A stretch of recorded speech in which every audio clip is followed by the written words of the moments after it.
أجمعين أما بعد أعوذ بالله من الشيطان الرجيم يا أيها الذين آمنوا اتقوا الله حق تقاته ولا تموتن إلا وأنتم مسلمون اللهم إنا نسألك علما نافعا ونعوذ بك من علم لا ينفع. Hadirin sekalian yang dirahmati oleh Allah Subhanahu wa taala.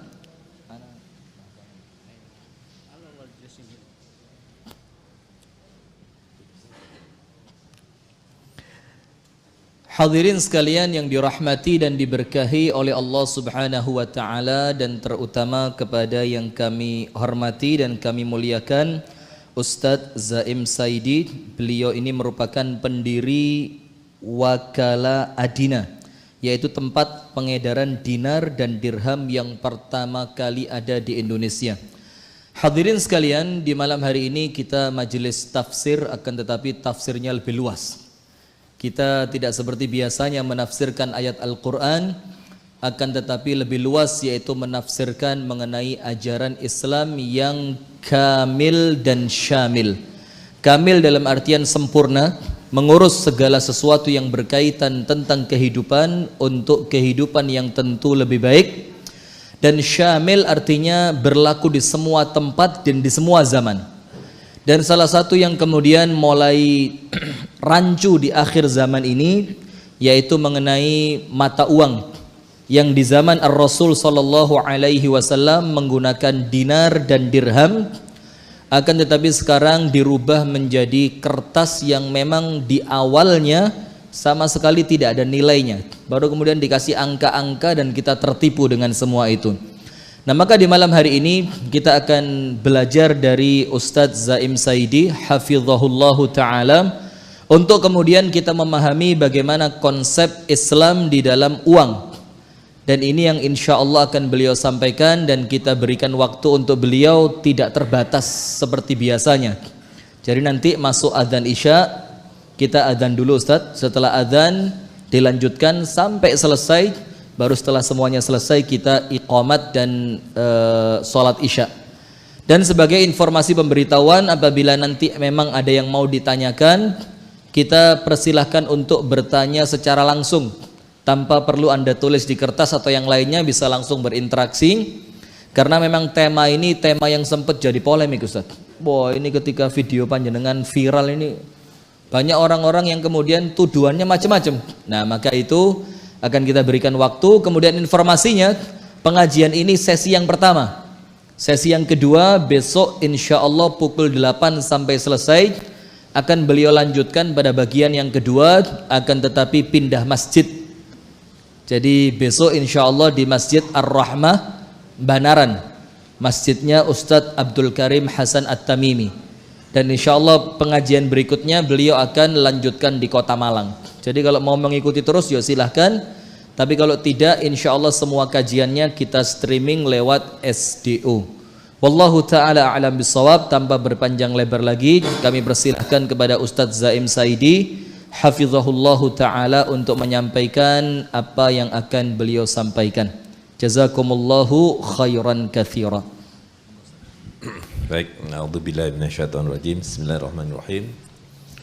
Asyhadu an la ilaha illallah wa asyhadu anna Muhammadar Rasulullah wa la haula wa la quwata illa billah. Assalamualaikum warahmatullahi wabarakatuh. Para hadirin sekalian, pertama saya ucapkan terima kasih untuk memberi waktu pada saya pada malam hari ini. Jadi topik kita mungkin topik yang sebetulnya sering didengar tapi mungkin tidak mendalam ya. Jadi topik kita adalah tentang muamalah. Dan muamalah itu tentu luas. Rasulullah SAW mengatakan ad-din al-muamalah, bahwa din itu adalah muamalah. Jadi muamalah adalah interaksi sosial secara luas, termasuk pernikahan, termasuk waris mewariskan dan sebagainya. Tapi yang kita ingin bicarakan malam ini adalah bagian dari muamalah yang terkait dengan perdagangan, jual beli dan usaha. Nah, tapi tentu kita nggak bisa bicara secara detail dalam satu sesi, karena itu saya ingin memberikan satu yang umum tapi yang paling basic. Ya, paling basic. Nah, Rasulullah SAW sudah menyatakan akan datang satu zaman di mana kalian tidak akan menemukan orang yang tidak makan riba. Dan para sahabat nanya, kuluhum, semua ya Rasulullah? Jawaban Rasulullah bukan kuluhum. Jawaban Rasulullah adalah bahkan mereka yang menolak riba pun pasti terkena dunia. Nah, karena itu kita perlu memahami kenapa Rasulullah mengatakan demikian, karena riba sudah menjadi sistem. Jadi riba itu dulunya adalah penyimpangan sosial. Ini mau muncul gambarnya gimana? Dari saya bantu di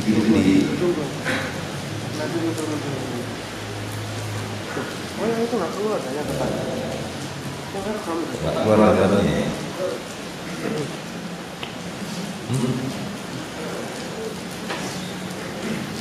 Jadi pada mulanya riba itu penyimpangan sosial, seperti orang yang mencuri, ya kan, kalau sudah ditangkap diselesaikan, ya.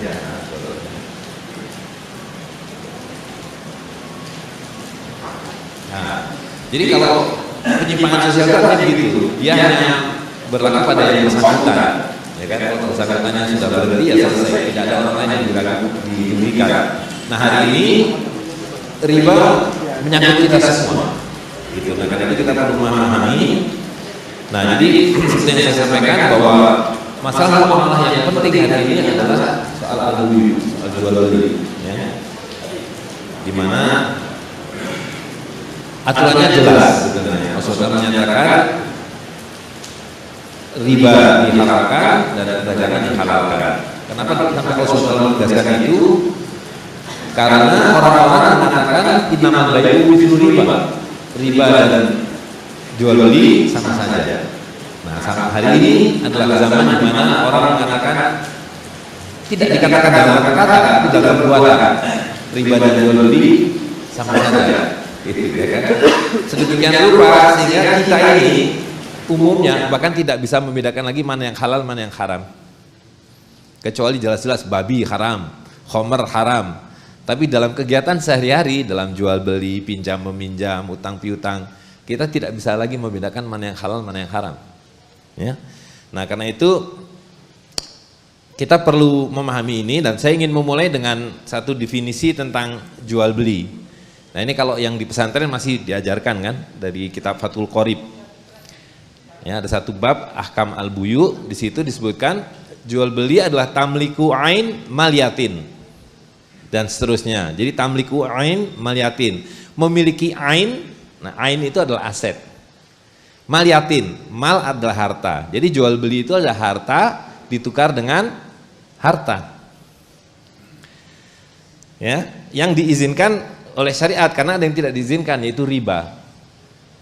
Atau tamliku manfaatin bisamanin malin, atau mendapatkan manfaat yang kita sebut jasa hari ini dari harta. Nah, jadi jual beli itu adalah harta ditukar dengan harta atau jasa ditukar dengan harta. Nyetrika, cuci piring, nyapu, kemudian dibayar dengan harta.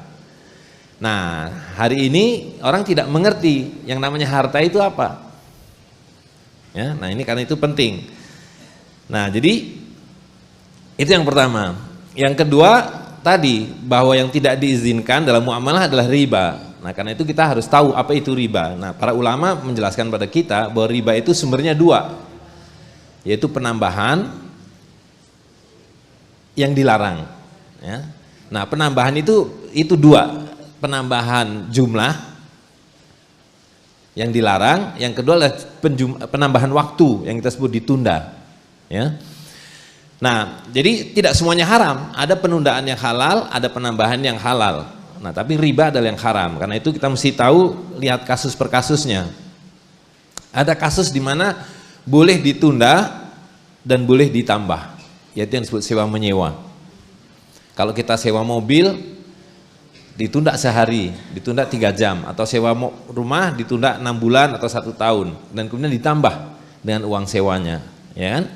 Jadi boleh ditambah dan boleh ditunda. Tapi tidak semua barang boleh disewakan. Yaitu barang-barang yang disebut sebagai barang-barang ribawi. Cirinya adalah sesuatu yang kalau dipakai dia habis. Dan biasanya hanya harus bisa ditakar atau ditimbang, ya. Nah, misalnya apa? Barang yang sekali dikonsumsi habis. Hah? Beras, makanan, ya kan? Makanan itu kalau kita makan habis. Karena itu tidak bisa disewakan. Karena disewakan itu maknanya dia tidak pindah pemilikan. Sedangkan sesuatu yang dikonsumsi habis berarti kan harus pindah milik dulu baru bisa dihabiskan, ya kan? Nah, selain makanan apa yang tidak boleh disewakan? Dimana kalau dia dikonsumsi artinya pindah pemilikan. Hah? Emas atau uang, ya. Uang itu kalau kita belanjakan habis, karena itu haram hukumnya menyewakan uang. Nah, hari ini saya kira hampir semua kita nih terlibat dengan sewa menyewa uang. Di mana kita sewa menyewa uang? Hah? Di bank. Ya, begitu kita menyerahkan uang kita di bank, uang kita disewa sama bank. Dia sebutnya bukan uang sewa tapi bunga.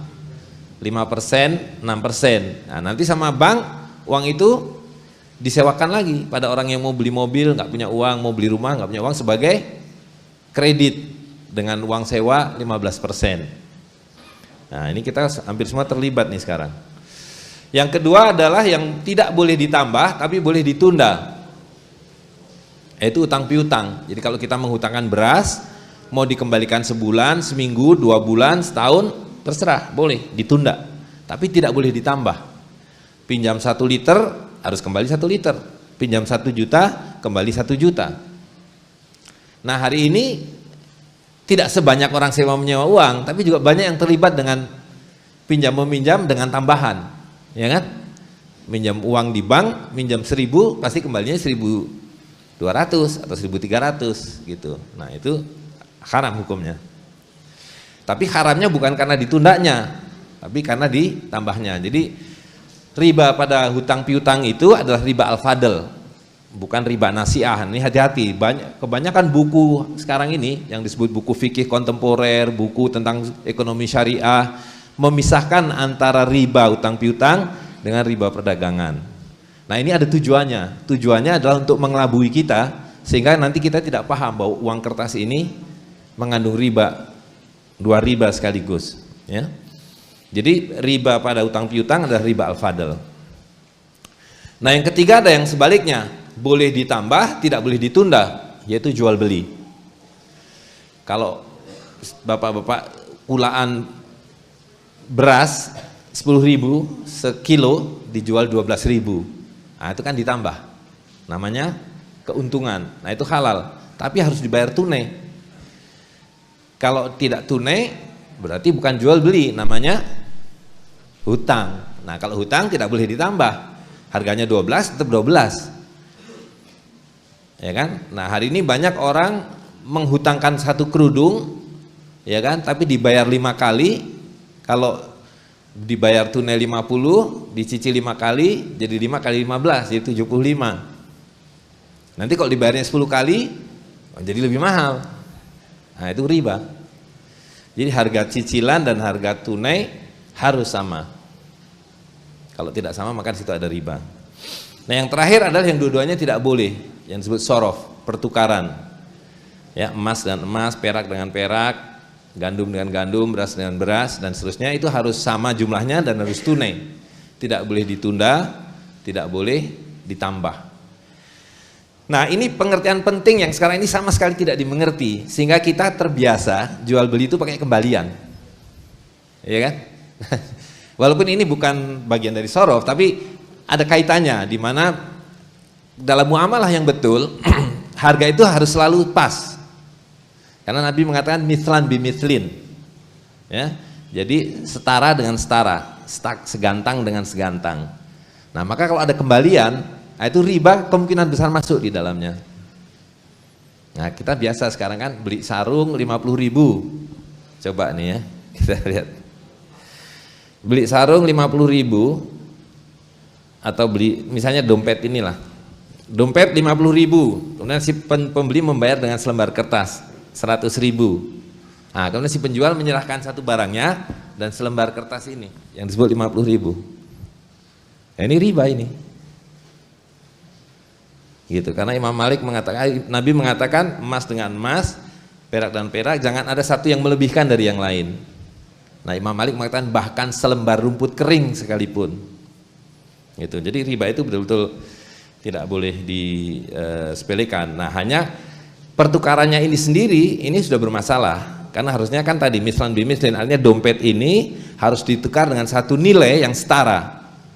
Dan karena itu harus ditukar dengan harta tadi, tamliku ain maliyatin. Harta ditukar dengan harta. Nah, ini bukan harta ini.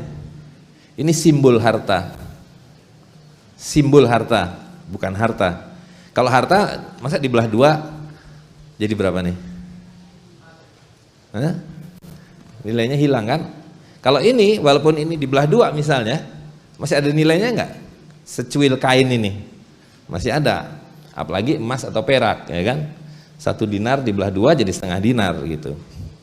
Nah, jadi pengertian riba ini menjadi penting supaya kita tahu bahwa di dalam uang kertas ini ada 2 riba sekaligus. Riba al-fadl yaitu penggelembungan, dan riba nasiah yaitu penundaan. Jadi kalau kita membayar dengan ini enggak tunai nih Pak, karena ini surat hutang. Ini promissory note, nanti saya akan jelaskan ya, kita lanjutkan saja dulu. Nah, jadi saya kembali dulu ke rukun jual beli. Jadi definisinya adalah tadi harta ditukar dengan harta atau harta ditukar dengan jasa. Nah, yang pertama adalah mesti antara dimingkum, redo sama redo. Tidak boleh ada yang mengatakan kamu di sini jual beli hanya boleh dibayar dengan jagung, atau hanya boleh dibayar dengan emas, atau hanya boleh dibayar dengan rupiah. Tidak boleh. Karena Allah SWT berfirman, janganlah kamu makan harta saudaramu bil batil, dengan batil, ila antakuna tijaratin minkum tijaraten antara dimingkum, kecuali melalui perdagangan yang redo sama redo. Jadi kalau ada orang mau menjual, saya mau jual baju atau dompet ini, terus ada yang datang, mau nggak saya bayar pakai jagung? Boleh kalau dia setuju. Dibayar pakai kedelai, boleh kalau dia setuju, gitu ya. Nah, Nabi menyebutkan ada 6: emas, perak, gandum, barley, kurma dan garam. Nah, itulah alat tukar, itulah ain tadi itu, ya. Nah, yang kedua adalah yad dan biyadin, yaitu cash and carry tadi itu, tunai. Ya, jangan ada yang ditunda, karena kalau ditunda berarti dia menjadi hutang. Yang ketiga adalah mislan bimislin, setara dengan setara. Nah, kesetaraan itu ada 2 macam. Kalau dia merupakan barang yang bisa ditakar atau ditimbang, maka harus persis sama. Jadi tadi kalau emas dengan emas, maka 1 gram emas harus ditukar dengan 1 gram emas. Walaupun yang satu berupa perhiasan, yang satunya berupa batangan, atau yang satunya berupa koin, satunya berupa kalung. Itu harus persis sama, ya.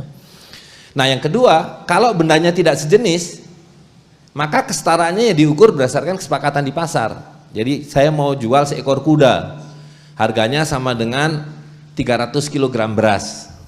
Nah, itu kalau di pasar begitu, nah itulah kesetaraan seekor kuda adalah sama dengan 300 kilo beras. Atau seekor ayam kesetaraannya misalnya dengan 3 kilo jagung. Nah, itu yang disebut mislan bimislin, ya. Nah, lihat, jadi di sini kita jadi mesti tahu. Nah, saya ingin menjelaskan lebih jauh lagi mengenai apa persoalan dengan uang kertas kita hari ini, ya. Jadi ketika semua ada kebebasan memilih itu, dan itu fitrah, artinya nggak peduli agamanya apa, bangsanya apa, semua orang berjual beli adalah tamliku ain maliyatin. Nah, ketika kebebasan itu ada, ternyata yang dipilih yang terbaik adalah emas dan perak berupa koin, ya kan, namanya dinar atau dirham, atau solidus, atau dolar, atau rupiah, atau real, itu semua terbuat dari emas atau perak. Jadi yang disebut real itu adalah perak 11 gram, ya kan. Yang disebut sebagai rupiah adalah perak 11 gram. Bahkan kalau menurut Undang-Undang 46 kemudian dirumuskan bahwa 1 rupiah sama dengan setengah gram emas. Gitu. Jadi semua, bahkan baht itu mata uang Thailand, itu adalah sebutan satuan berat. Karena Nabi mengatakan kalau kamu berjual beli, kamu menilai satu harga atau nilai hanya dengan 2 cara, yaitu ditakar atau ditimbang. Nah, kalau ditakar, kata Nabi pakai takaran orang Madinah, mi'yal, yaitu so' dan mud. Sehingga kita ketika membayar zakat fitrah adalah satu sok. Satu sok itu 4 mud. 4. Nah, ini satu mud ini.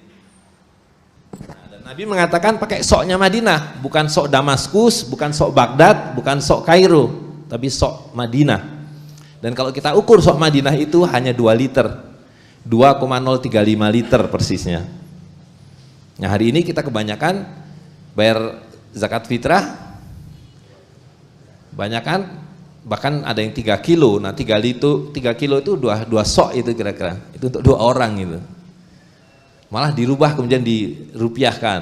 Nah, jadi sudah dirubah-rubah. Oke, kembali ke sini ya. Jadi Nabi mengatakan begitu, ditakar. Nah kalau yang nggak bisa ditakar seperti kursi, kacamata dan sebagainya, maka ditimbang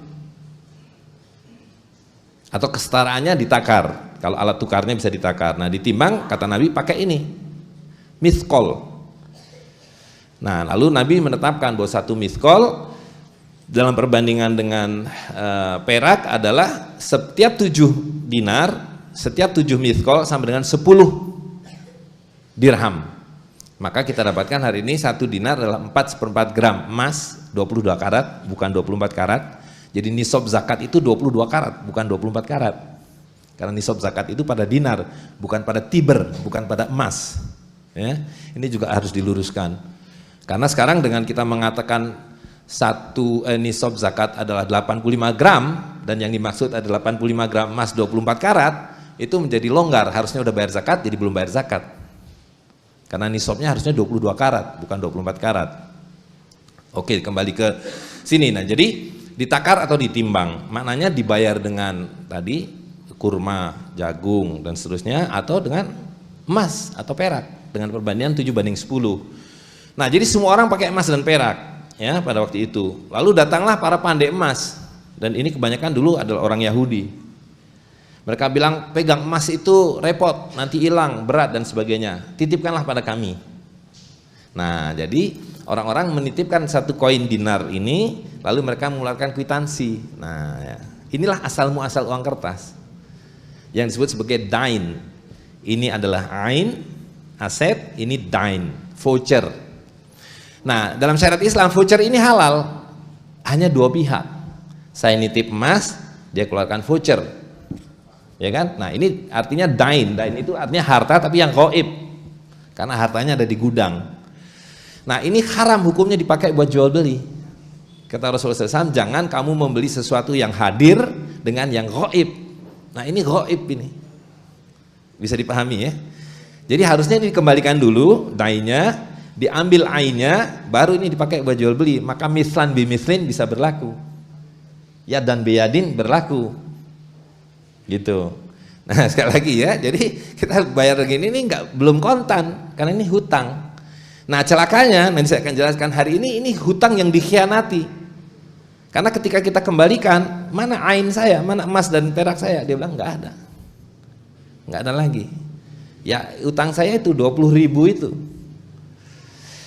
gitu. Nah itu yang pertama. Yang kedua, si pandai emas ini tahu kalau ada orang dititipkan 1 koin, nanti ada orang datang mau beli rumah nggak punya. Saya bilang, oh saya punya harta, nih saya kasih. Dia bikin 1 lagi. Ini ada 1 dinar. Si pemilik udah pegang. Bawa 1 dinar kan, hutang dengan bunga. Nanti ada datang lagi 1 lagi mau beli rumah nggak bisa, saya hutangin lagi. Nah jadi lihat, apa yang dilakukan oleh pandai emas ini adalah mencetak uang setiap kali dengan cara, gimana cara dia mencetak uang? Memberi hutang pada orang, betul nggak? Ya, jadi dia pegang 1 koin, dia bisa memberi hutang pada 13 orang. Nah itu secara alamiah ternyata balik itu. Pemilik yang pertama, mana harta saya, gitu. Nah jadi, si pandai emas ini tahu bahwa dari setiap koin yang dia titip 1, dia bisa bikin 13 kwitansi. Nah ini yang sekarang jadi resep bank. Kemudian dilegalisir oleh negara bahwa bank boleh punya modal hanya 8%, yang disebut capital adequacy ratio. Jadi kalau lihat neraca bank, neraca itu kan harus kiri kanan sama 100%, padahal dia diizinkan hanya punya modal 8%. Nah yang 92% dari mana? tadi itu dengan nyetak uang, tapi nyetak uangnya bukan dengan mesin cetak atau mesin fotokopi. Nyetaknya adalah dengan cara memberi hutang pada orang. Jadi bank-bank ini mencetak uang dari awang-awang. Nah, lalu uang yang dicetak dari awang-awang yang dihutangkan itu dikasih bunga. Dan kalau orang tidak bisa membayar uang hutang berbunga itu, rumahnya diambil, mobilnya diambil, tanahnya diambil. Ya kan? Itu cara kerja bank. Jadi kita di sekolah diajari bahwa bank itu mengumpulkan uang dari masyarakat lalu menyebarkan lagi pada masyarakat yang lain. Bohong, nggak ada.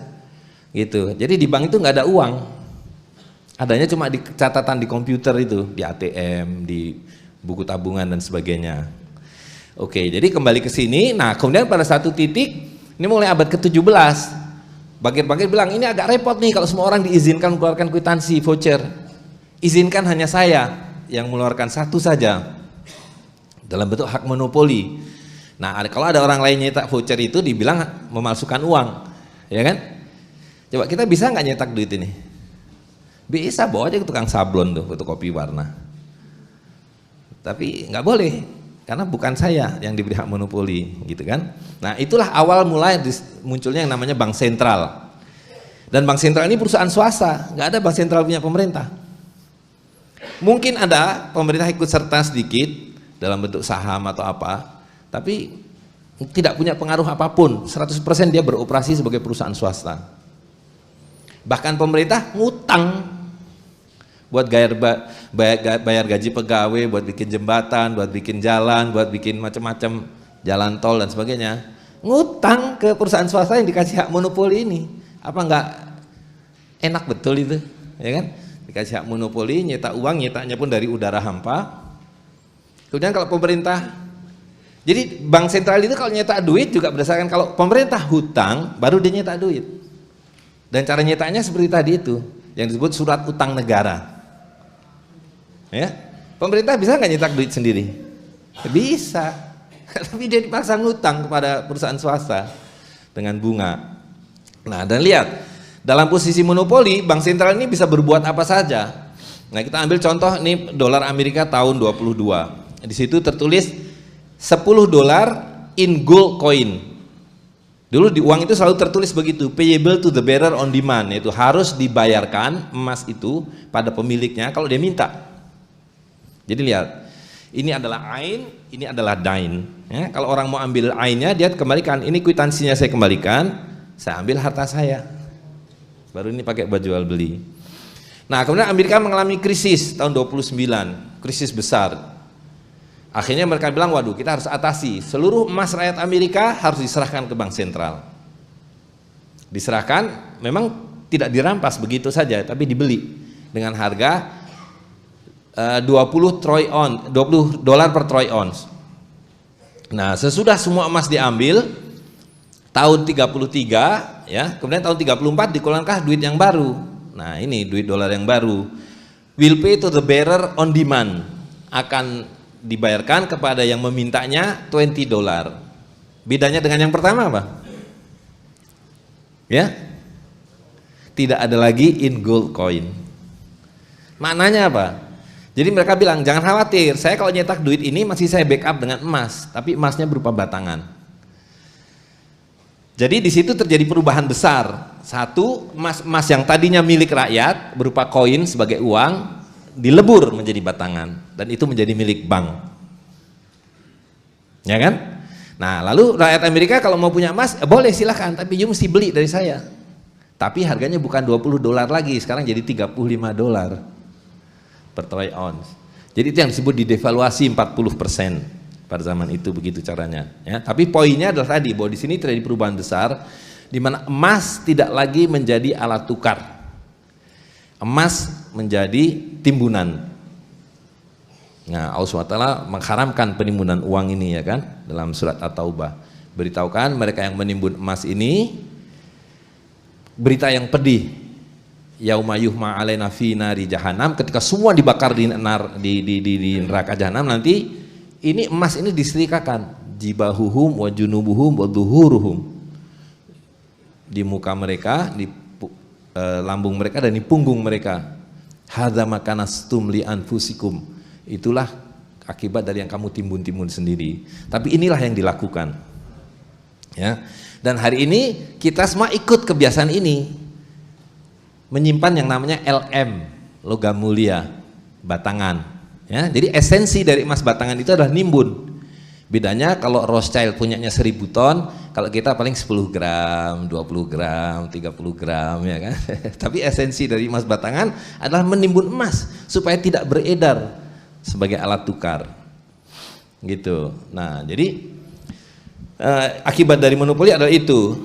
Nah, jadi apa yang terjadi ini juga sudah diperingatkan oleh Allah SWT dalam Al-Quran, ya kan?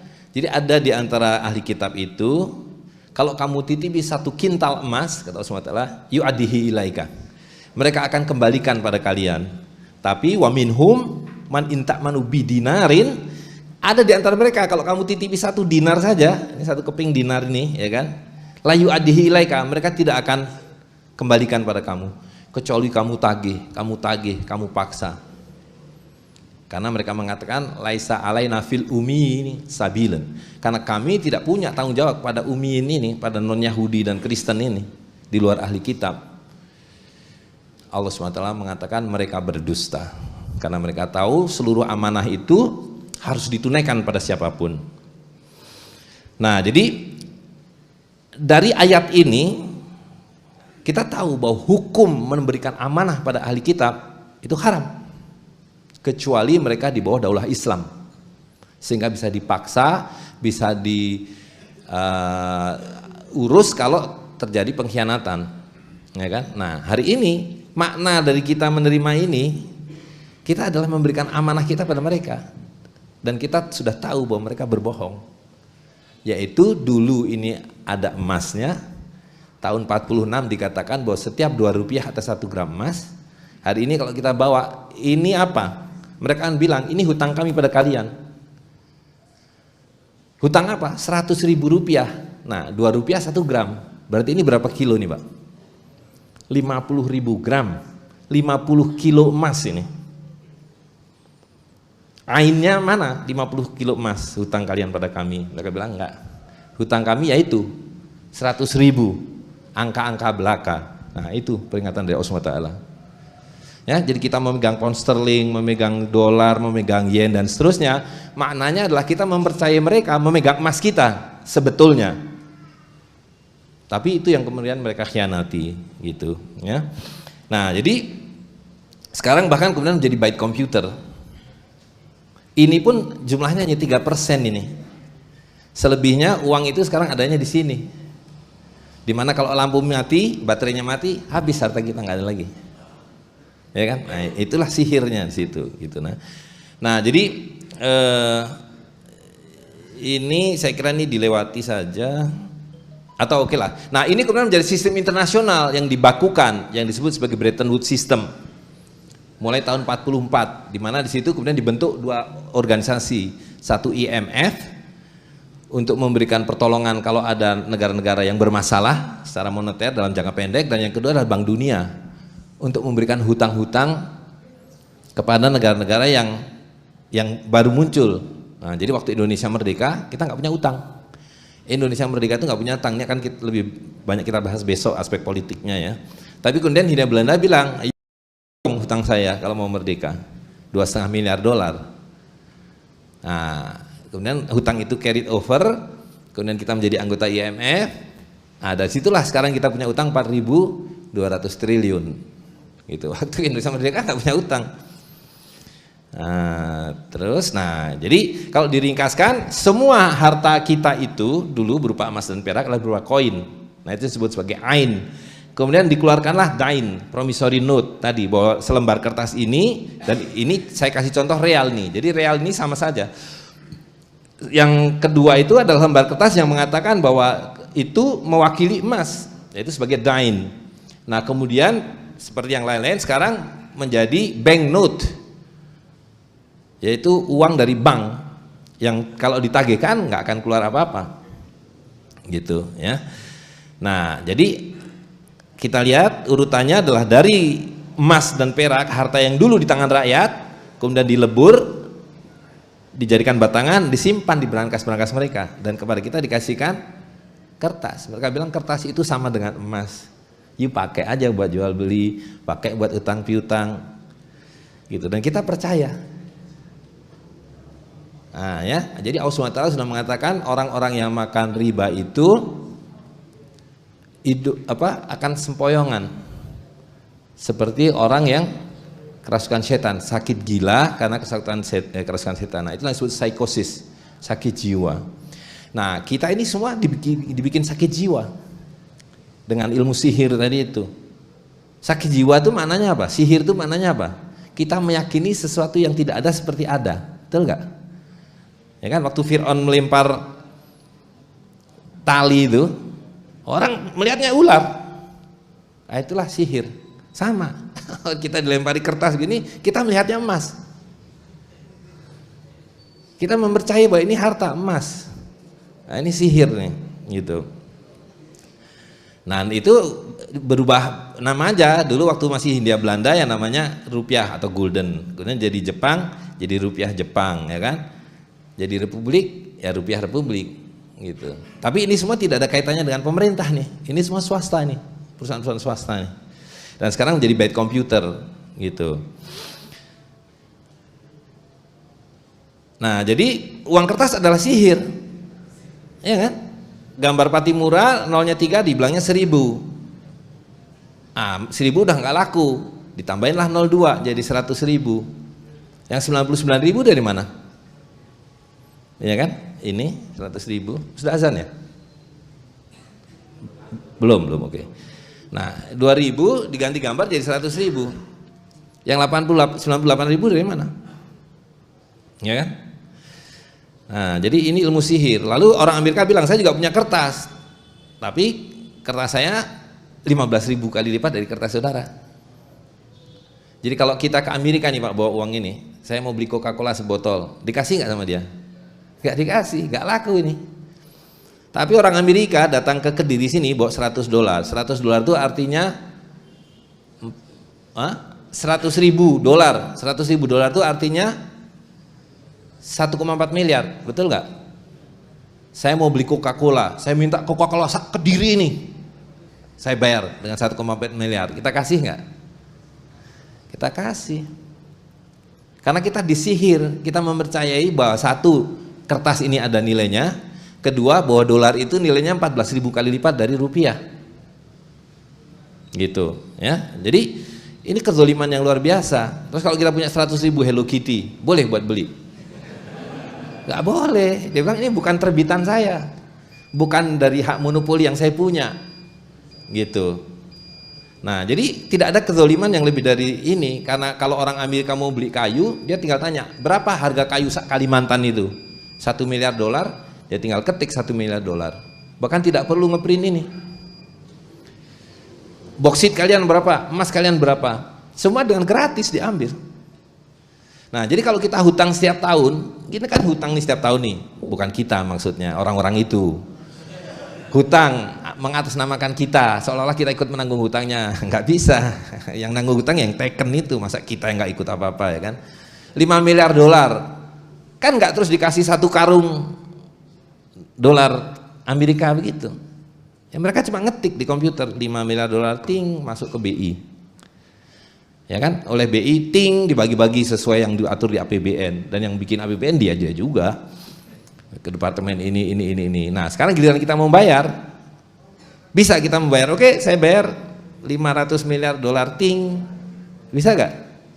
Nggak bisa. Sudah azan ya? Oke, baik. Kita lanjutkan nanti ya.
Sementara saya boleh pinjam, kalau ada aqua gelas satu lagi? Ada nggak? Bisa pinjam ini satu lagi, Pak? Baik, saya teruskan ya. Jadi kalau kita punya Hello Kitty, ya nggak laku karena bukan yang dikasih hak monopoli untuk mengeluarkannya, ya kan? Nah, jadi ini adalah pengelabuan yang zalim, gitu. Nah, tadi saya sudah jelaskan, ini saya lewati saja, ini terlalu detail. Ini juga, ini lebih baik akan kita bahas besok pagi. Nah, jadi lihat ya, pengelabuannya itu juga bisa dilihat dari nilainya, angkanya maksudnya. Jadi dulu waktu Indonesia baru merdeka, uang kita itu kakek nenek kita kalau ngomong sen, ketip, benggol, ya kan? Karena tadi 1 rupiah itu sama dengan setengah gram emas. Jadi kalau punya uang 1.000 rupiah, nggak ada uang 1.000 waktu itu. Uang paling besar itu 600 rupiah. Karena kalau punya 1.000 maknanya adalah setengah kilo emas. Wah, udah kaya raya, jutawan, ya kan? Nah, jadi 5 rupiah, 100 rupiah. Nah, kemudian berubah menjadi BI, ya kan? Jadi itu BNI 46 adalah Bank Negara waktu Republik Indonesia dimerdekakan. Nah, Hindia Belanda menolak. Nggak bisa kalian bikin bank sendiri begitu, karena pertama dia punya utang, dan yang kedua dia juga punya bank namanya The Jeffers Bank. Nah, maka The Jeffers Bank ini harus kalian ambil sekaligus dengan hutang kami. Nah, itulah yang dilakukan di namanya Konferensi Meja Bundar tahun 1949. Nah, kalau di sekolahan diajarkan ada yang namanya KMB, tapi isinya apa nggak pernah diberitahukan, ya toh? Bahwa salah satunya adalah Hindia Belanda memaksa kita mengambil hutang mereka, dan yang kedua BNI 46 harus dihentikan, diganti oleh bank mereka namanya The Jeffers Bank, yang kemudian dirubah menjadi Bank Indonesia pada tahun 52. Jadi 49 disepakati, 52 berlaku. Nah, keluarlah uang ini, ada 5 rupiah, mulai ada uang 1.000 karena nilainya udah mulai merosot. Jadi udah perlu uang lebih besar. Nah, tahun 57 keluar uang 2.500, mulai nggak laku, keluar 5.000, mulai bukan nggak laku, nilainya mulai merosot, keluarlah 10.000, sampai ketika Pak Harto dibilang sukses dengan pembangunannya, keluarlah uang 50.000. Nah, sekarang uang 50.000 ini nggak laku yang ini, ya kan? Gara-gara ada gambar Pak Harto dinyatakan tidak berlaku. Oh, harta kok begitu, bisa dibilang laku hari ini, besok bisa dibilang nggak laku, ya kan? Nah, jatuhlah Pak Harto tahun 98, 50.000 yang tadinya bisa buat beli 25 kg telur, hanya bisa untuk membeli sepertiganya, yaitu 8 kilo telur. Maka diperlukan uang yang lebih besar, dicetaklah uang 100.000. Dan hari ini uang 100.000 ini udah lecek-lecek semua nih, ini termasuk bagus nih. Saking sudah tiap hari harus dipakai. Ya kan? Kalau dulu uang 100.000 itu bersih-bersih karena jarang dipakai. Hari ini buat beli apa saja sudah diperlukan uang 100.000 karena nilainya sudah terlalu kecil. Gitu. Nah, jadi kalau digambarkan telur itu 1 kilo isinya 16 butir.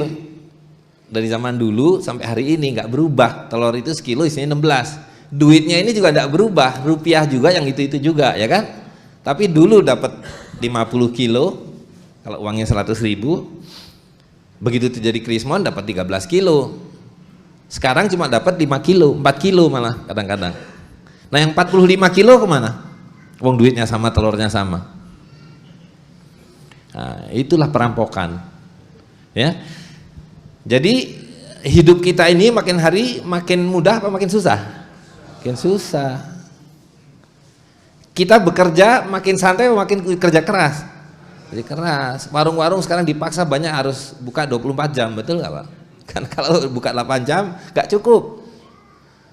Nah, kan? Terpaksa tidur di situ buka, itu udah melawan fitrah. Karena Allah SWT mengatakan malam hari itu buat istirahat. Sekarang kita dipaksa buat bekerja juga. Ini semua karena riba.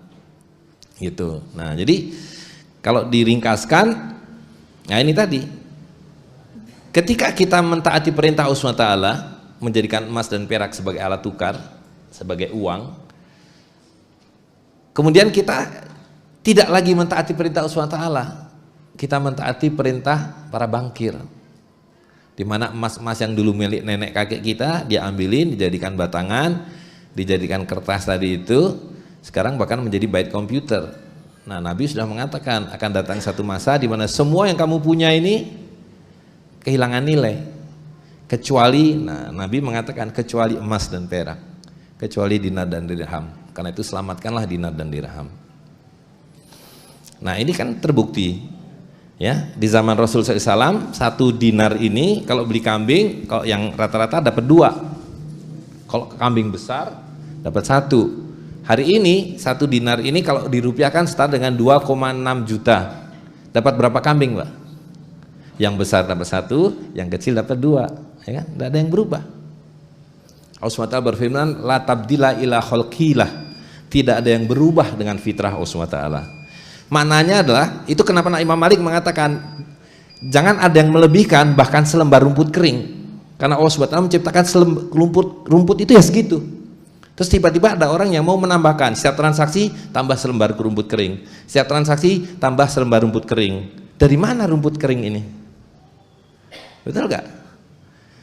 Jadi sama ketika Allah SWT menciptakan seekor kambing dan 1 gram emas, dan ketika ternyata pertukarannya adalah 1 kambing 4 gram emas, sampai kiamat nanti nggak akan berubah. Nah ketika kita dipaksa dengan ini, ini bermasalah.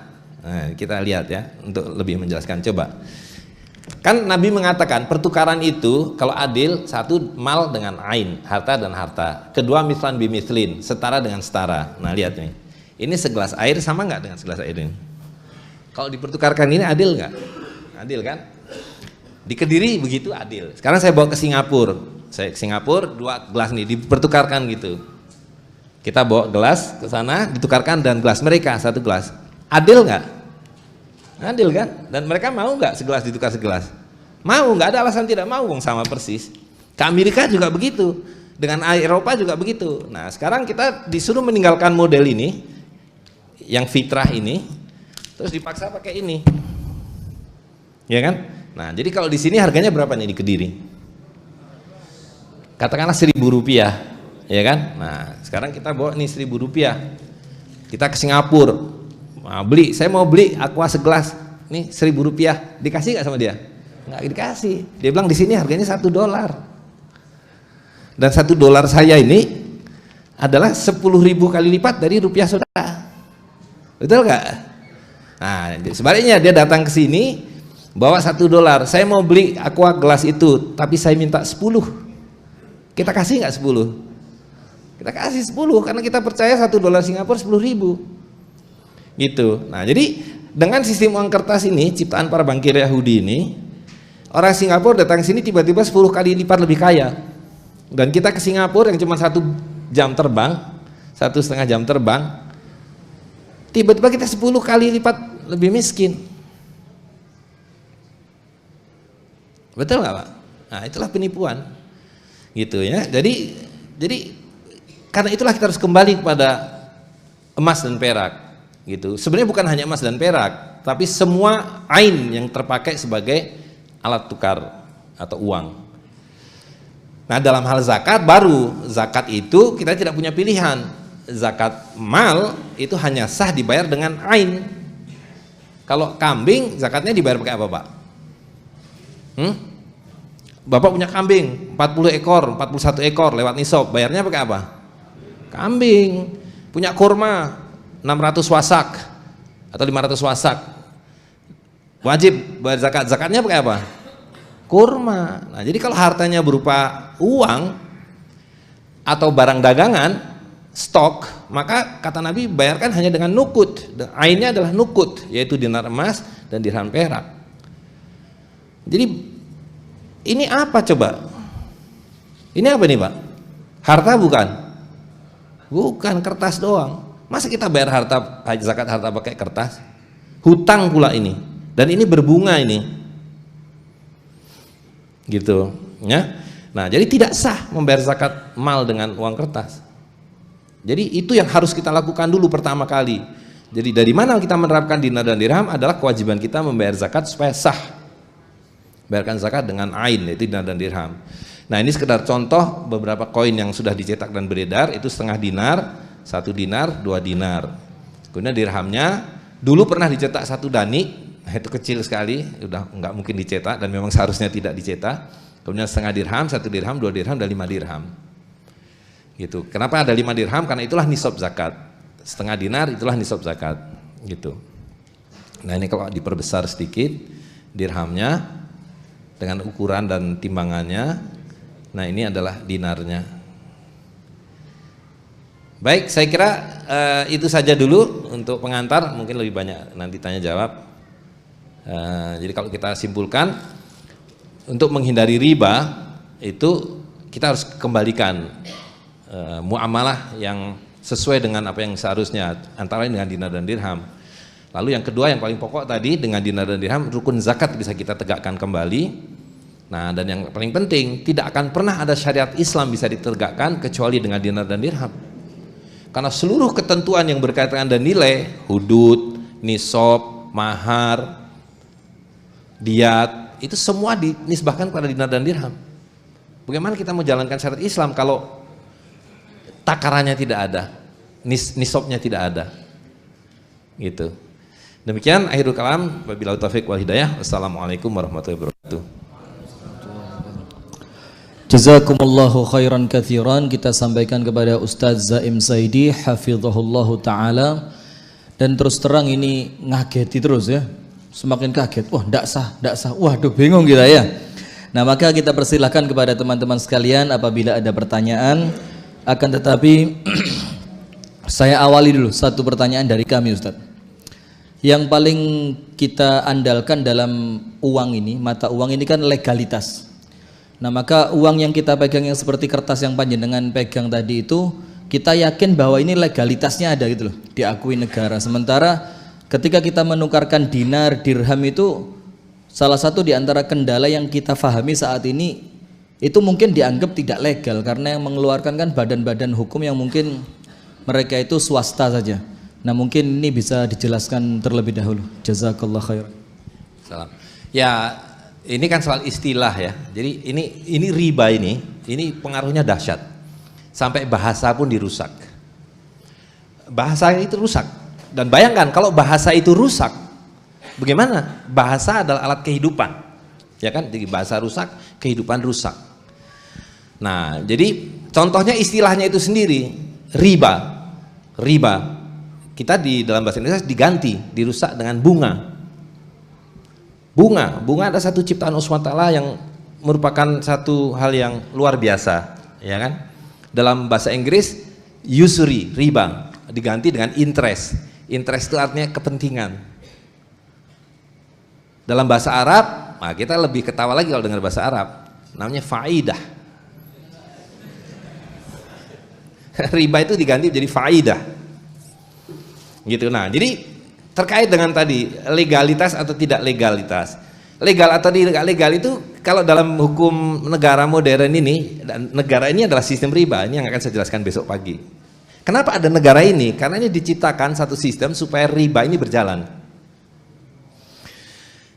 Jadi miras, minuman keras itu, kalau kita jelas legal ilegalnya adalah ketentuan dari Allah SWT dan Rasulnya, ya kan?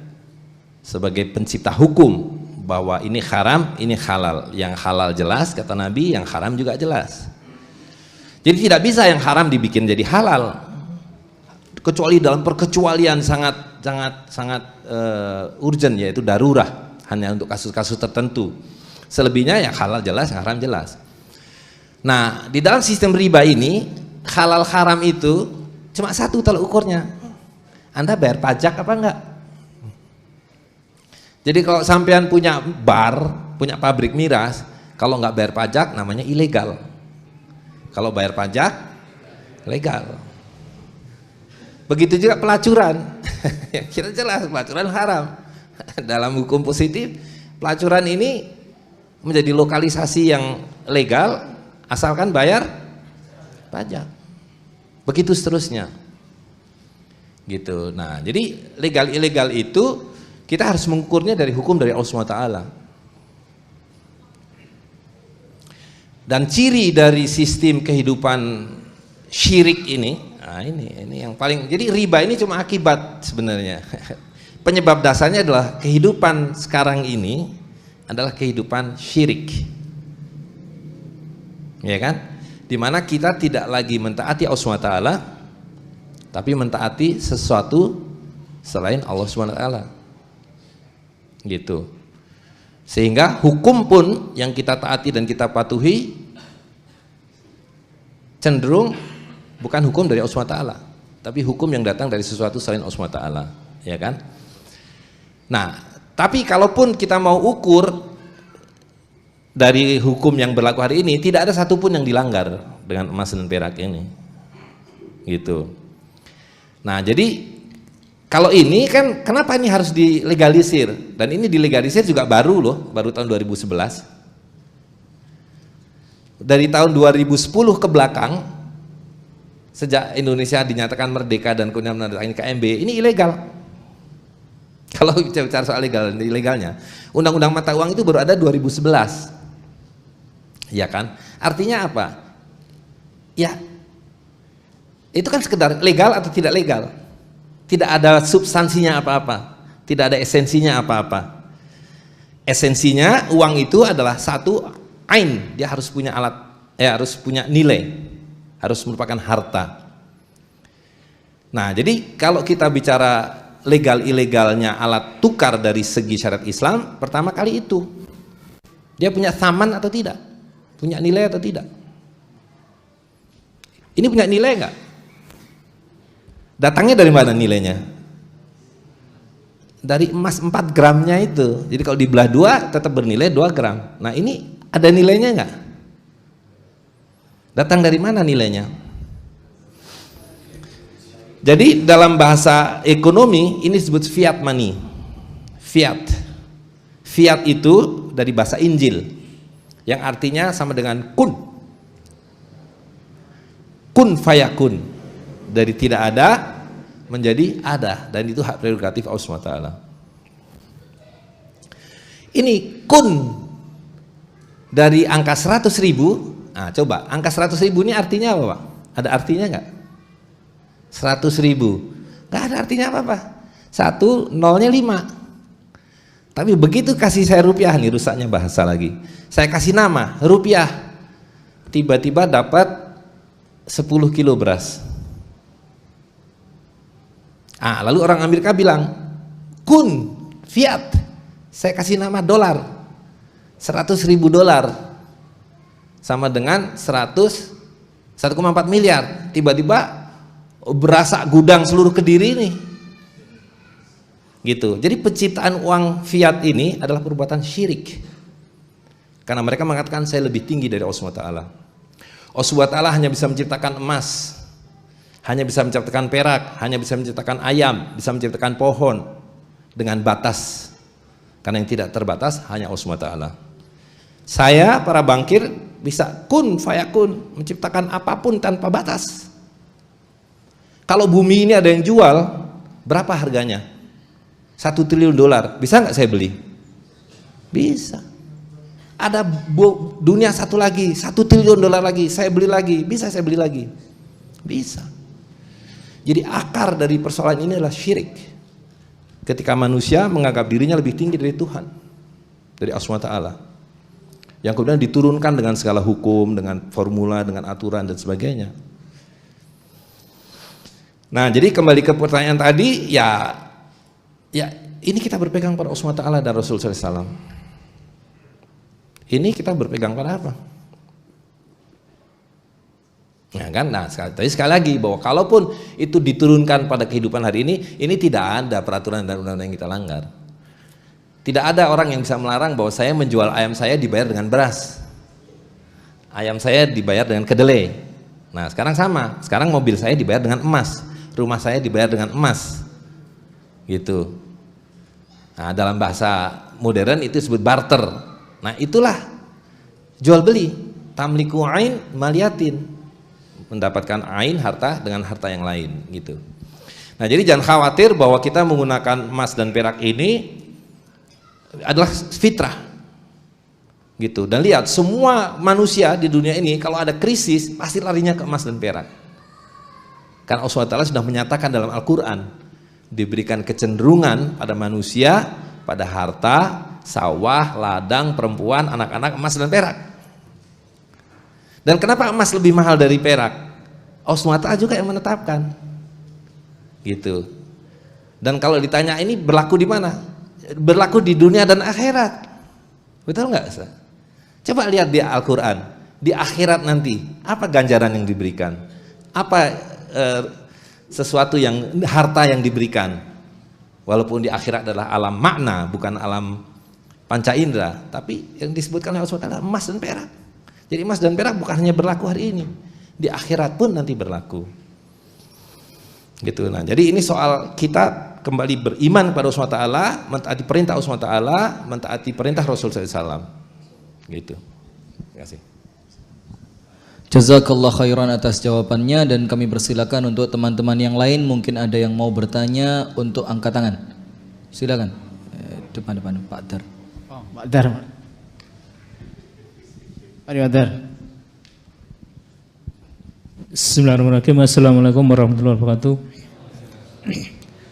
Sangat menarik Ustadz yang disampaikan berkaitan dengan dinar dan ham. Pertanyaan kami adalah bagaimana kami komunitas ini untuk memulai untuk bisa menukarkan dirham dan dirham itu, sehingga dari komunitas kecil itulah akan kita mulai. Karena yang disampaikan tadi ini belum banyak yang mengenal dan belum banyak sekali yang mengetahui. Demikian pertanyaan saya. Terima kasih. Assalamualaikum warahmatullahi wabarakatuh.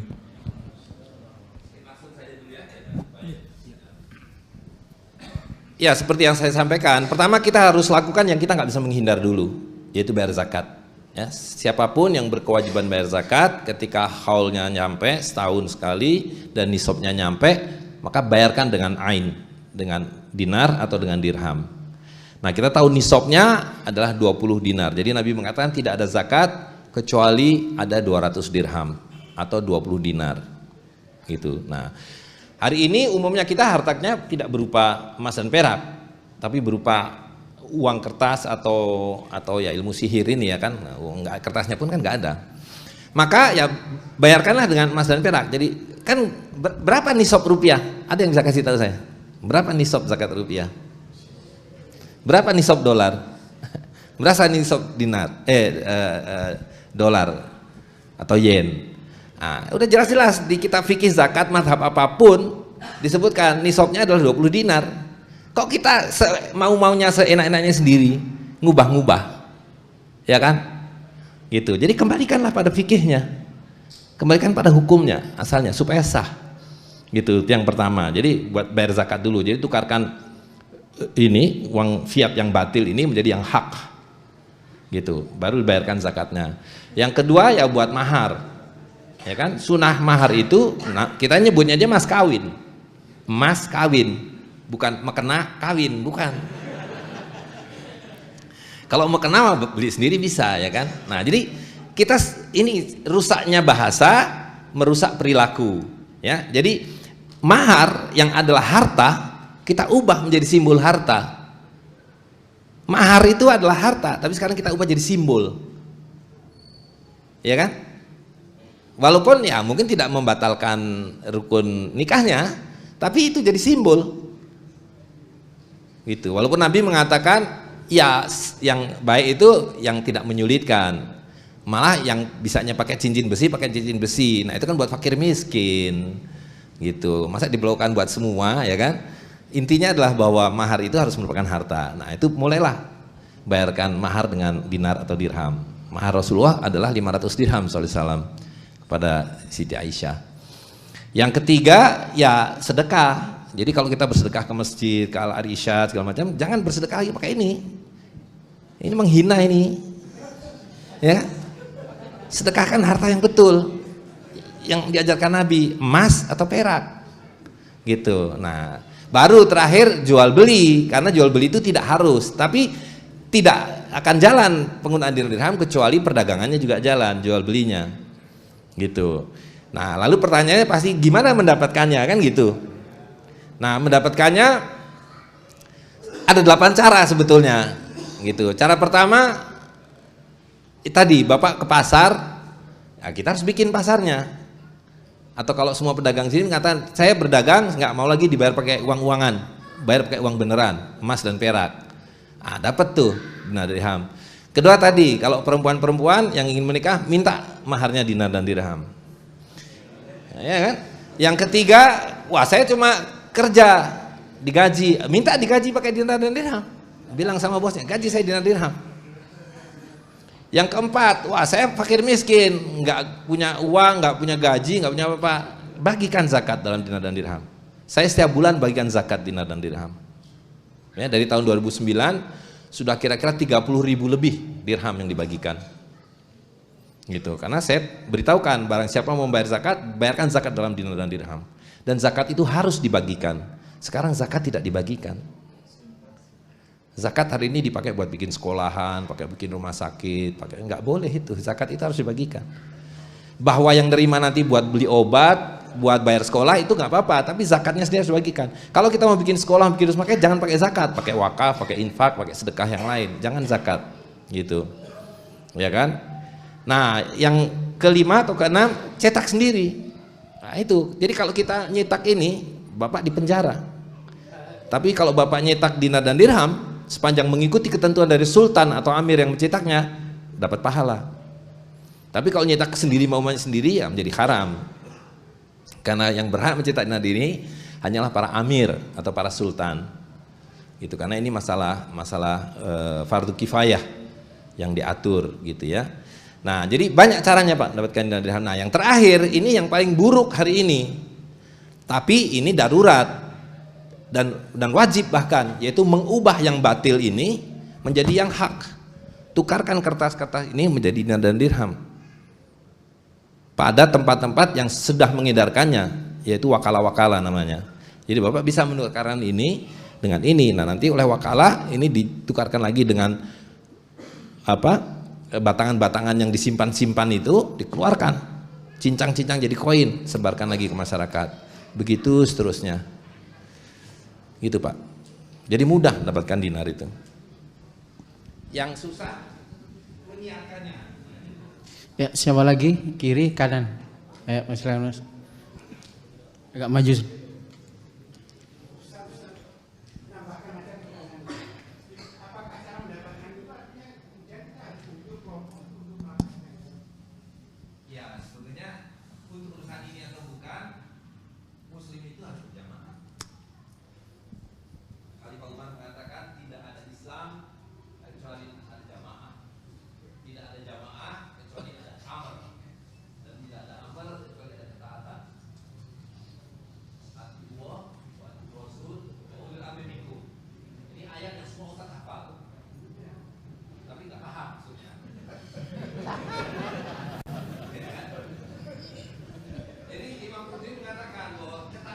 itu yang diceritakan itu.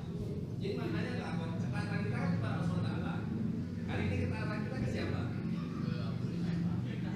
Nah, karena ketaatan Rasulullah itu harus melalui ketaatan kepada Rasulullah SAW. Dan ketika Rasulullah tidak ada, maka melalui aminkum.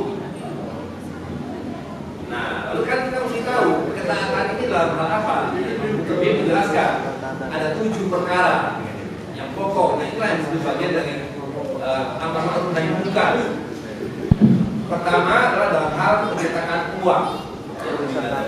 Jadi kalau ada orang mengaku sebagai sultan atau amir, tanya dinar dirham mana? Kalau ada seorang sultan atau seorang amir, dia tidak mencetak dinar dirham, yaitu namanya sultan-sultanan, amir-amiran. Itu.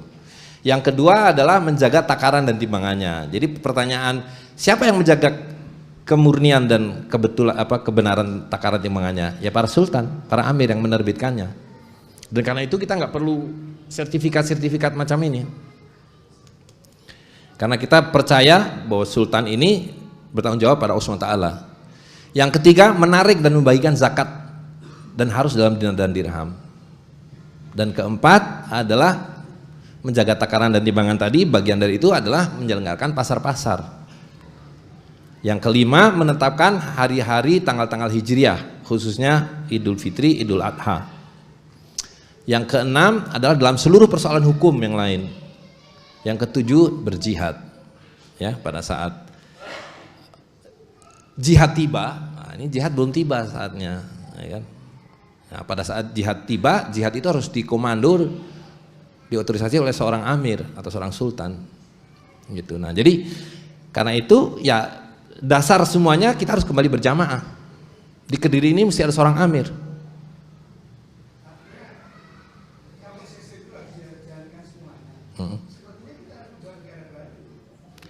Membikin negara baru?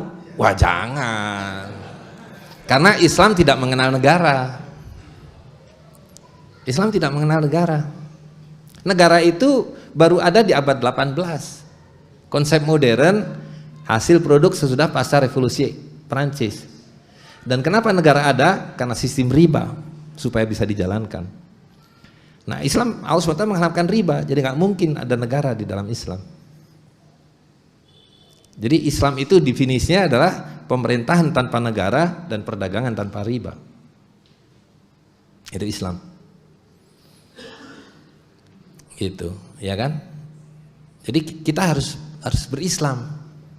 Hari ini kan kita namanya di KTP Islam, tapi status kita sebenarnya bukan Muslim, betul nggak? Coba Bapak ke Malaysia, Bapak dikenal sebagai Muslim bukan? Atau orang Muslim Malaysia ke sini, dia kita kenali sebagai identitas Muslimnya? Enggak, dia adalah warga negara Malaysia dan kita adalah warga negara Republik Indonesia. Diperlakukan dengan berbeda. Masuk Malaysia aja nggak boleh. Orang Malaysia masuk Indonesia nggak boleh, kecuali buat cari kertas, namanya paspor. Dan kalau tinggal lebih dari sebulan bayar. Tadi ukurannya pokoknya semua bayar. Kalau tidak bayar Anda persona non grata. Anda bukan orang. Dari lahir, oh bahkan sebelum lahir. Hamil, wah bahkan sebelum hamil, menghamili, ya kan? Harus bayar, betul nggak? Kan surat nikah itu bayar, lahir bayar, apalagi dewasa ini bayar, sampai mati kalau nggak bayar nggak diakui mati. Nah, ini yang disebut sistem riba. Nah, kita menyebutnya sebagai negara. Gitu Pak, jadi apa yang harus kita lakukan? Ya jalankan Islam, kembalikan kita sebagai Muslim, sebagai orang beriman, orang yang bertakwa, taati perintah Allah SWT dan Rasul SAW.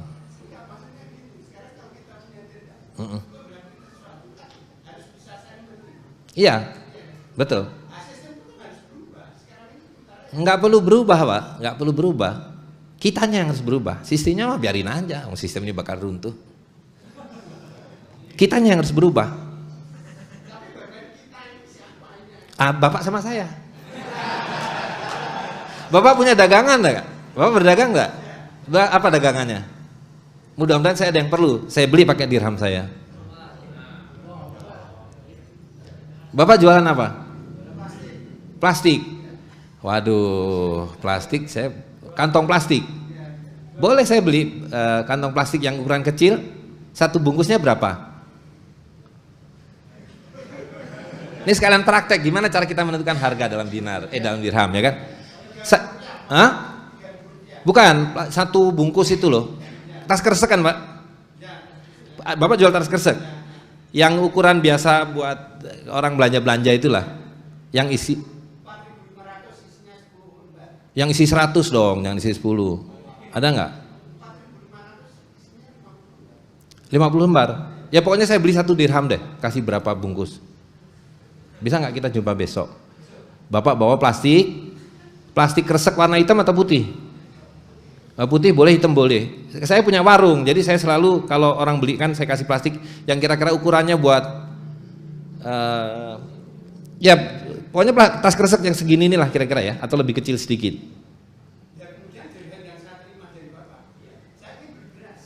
Cari ada pedagang beras gak sini? Ada yang jual beras?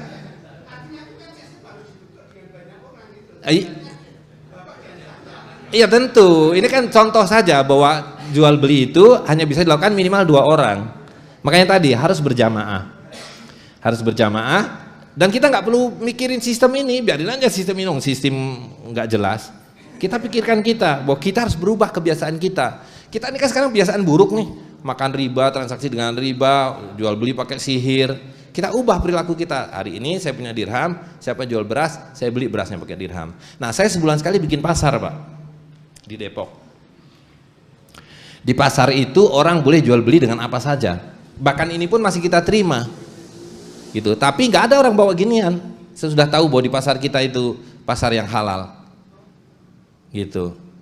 Kita jual beli pakai dirham. Kalau dinar terlalu besar, pakai dirham. Nah, di deponya di Tanah Baru. Nanti bulan ini kita bikin tanggal 24, Pak. Kalau Bapak pas main ke sana boleh mampir. 24 Maret insya Allah. Di Tanah Baru di belakang UI, dekat Tugu Tanah Baru. Iya, 24. 4 Maret kan udah 2 hari lalu, Pak. Gitu. Nah, jadi itu soal kebiasaan kita. Ya, silakan, Pak.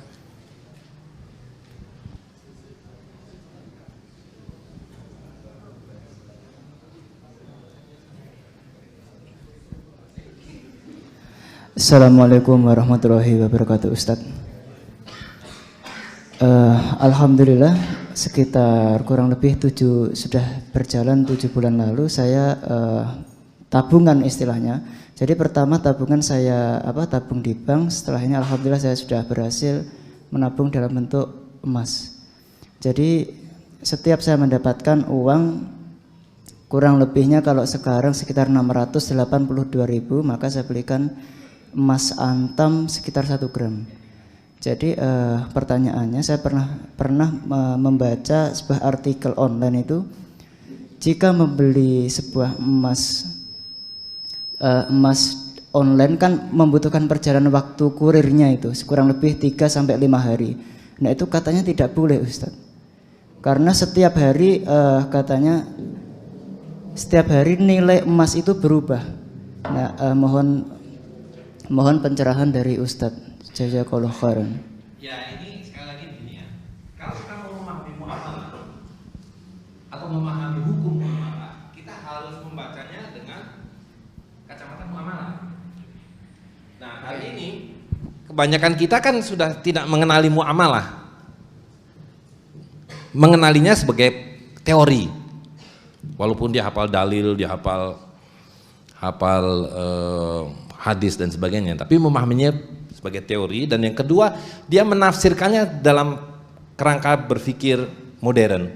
Jadi kacamatanya adalah riba. Nah, sehingga kesimpulannya kacau balau. Ya. Yang harus kita pahami pertama adalah bertransaksi apa saja dengan ini haram. Betul gak, Pak? Sudah memahami esensi dari uang kertas ini. Ya kan? Mau online, mau offline, selama kita bertransaksi dengan yang tidak real ini, tidak ada samannya, tidak tunai, Dan ini hutang berbunga. Nah, sekalian saya jelaskan dulu. Saya mundur sedikit dulu ya. Bagaimana cara bank sentral mengedarkan uang? Hah? Dia nyetak, ya kan? Lebaran tuh. Kalau lebaran kan setiap kali nyetak 4 triliun. Terus dia bawa helikopter itu, sebar ke Kediri 3 triliun, ke Malang 3 triliun. Yang dicetak 4 triliun, tapi dia sebar 3 triliun, 3 triliun, 3 triliun. Begitu? Enggak kan? Gimana dia mengedarkan uang? Lewat itu. Kenapa ada bank bingbung itu, termasuk yang bank syariah itu sama saja. Nah, terus cuma-cuma kalau bank sentral nyetak duit dibagikan ke bank komersil, statusnya apa itu? Pinjaman, hutang, dan berbunga. Katakanlah sekarang ini 5%, ya kan? 5%. Nah, lalu dari bank komersial ke masyarakat kan juga tidak dibagi, tapi sama dipinjamkan tadi itu sebagai KPR, kredit motor, kredit macam-macam. Bunganya katakanlah 15%. Jadi lihat, baru sampai keluar saja uang ini sudah ada bunganya berapa tadi? 5% ditambah 15%, 20%. 20% dari 4 triliun. Berapa? 1/5 dari 4 triliun.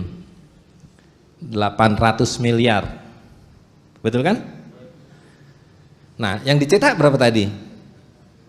4 triliun. Nah, yang 800 miliar ada nggak barangnya? Bunganya yang 800 miliar itu ada nggak? Nggak ada. Jadi dari mana? Kan harus dibayar bunga itu. Bagaimana bunga itu dibayar?